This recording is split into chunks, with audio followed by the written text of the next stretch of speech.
While the president leads the country's foreign policy, it's the United States Senate that has the sole power to approve foreign treaties. Well, according to the Constitution, that's how it works. But in practice, presidents have increasingly avoided this check on their power. To understand why, let's turn back the clock a few decades to when President Bill Clinton attempted and failed to use foreign policy to take aim at the growing threat of climate change. In the 1990s, the scientific community was already in agreement. The climate was rapidly changing, and a wide range of human activity, from manufacturing to driving to farming, was to blame. Skyrocketing emissions of CO2 and other greenhouse gases were causing the Earth's atmosphere to warm, increasing the frequency and severity of natural disasters and foreshadowing catastrophic consequences for the planet and its inhabitants. President Bill Clinton knew that climate change was a global problem that required global solutions. So he sent Vice President Al Gore to a major conference convened by the United Nations to negotiate an international agreement intended to reduce the total amount of greenhouse gases being emitted. The resulting agreement, known as the Kyoto Protocol, required 38 of the world's richest countries to reduce their emissions by specific amounts. But it did not require less developed countries to reduce their emissions. Instead, this second group would receive funding to develop more environmentally friendly economies as a means to reduce global emissions.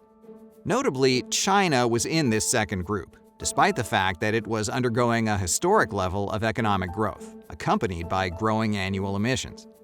Meanwhile, opposition to the Kyoto Protocol grew back home in the United States. Emissions-heavy industries, including oil companies and car manufacturers, had been pouring money into interest groups to oppose any action that would limit emissions, and funded multi-million-dollar ad campaigns questioning the science behind climate change. Polling from the time showed that less than half of Americans knew that most scientists agreed that climate change was occurring.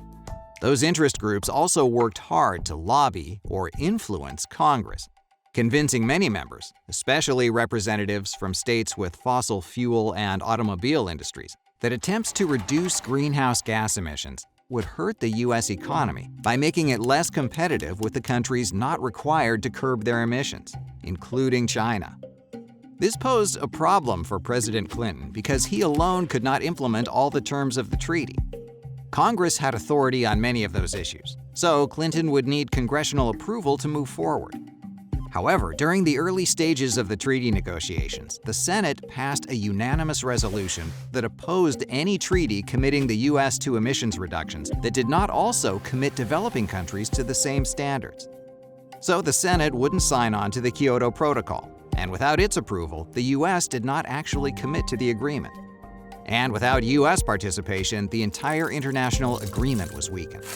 Congress and outside interest groups had checked President Clinton's foreign policy.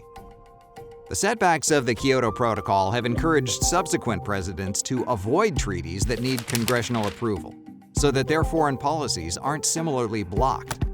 Instead, they often rely on a mix of other presidential powers and legal responsibilities to make executive agreements, which are essentially international treaties without congressional approval. Executive agreements are easier for presidents to make, but they're also easier for presidents to tear up when they disagree with their predecessors' policies.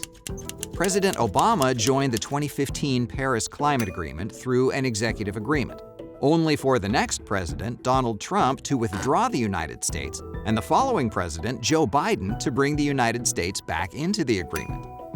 So there are downsides to this tactic, but the upside is still large.